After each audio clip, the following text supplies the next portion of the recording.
Hello, hello mga mare, magandang araw. Maraming salamat sa panunod nyo sa aking mini vlog.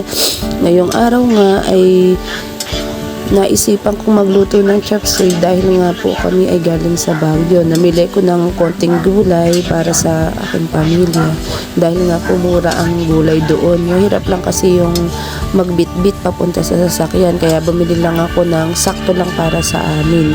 Hindi ko na nga rin ipinakita sa inyo kung paano ko hiniwa ang mga sibuyas at bawang dahil alam nyo na yun. Pinagsama-sama ko lamang ang broccoli, repolyo, ang cauliflower, carrots, at hinalo-halo ko lang ng ganyan.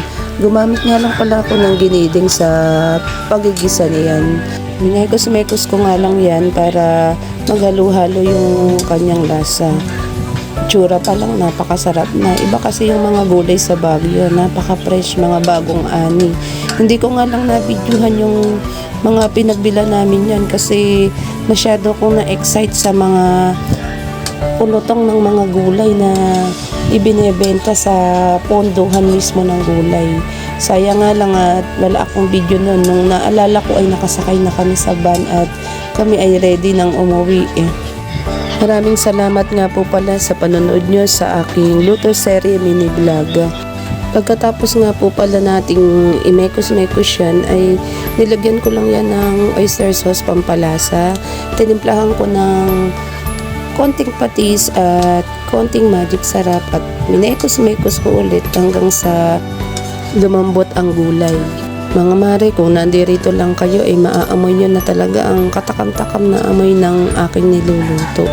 Ang sarap-sarap niyan. Siguradong napakaraming kanin na naman ang katapat niyan. Pagkatapos kong haluin ay tinakpan ko lang yan ilang minuto at luto na. Nung maluto na nga ang gulay ay gumawa ako ng paraan para mapakain ko ng gulay ang aking mga anak. Naglagay lang ako ng ginisa kong gulay kanina sa isang kaserola at hinulugan ko ng pansit canton na noodles. Minekos-mekos ko lang yan ng ganyan at dinagdagan ko ng konting tubig at konting toyo. Ayan, diba? Mapapakain ko na sila ng gulay at mag-e-enjoy din sila sa kinakain nila nang hindi nila alam na nakakain nila yung gulay. Tayo kasing mga nanay, kailangan madiskarte rin pagdating sa pagpapakain ng gulay sa ating mga anak. Dapat na-enjoy nila ang pagkain at the same time ito ay masustansya at mainam sa katawan. Kain po tayo!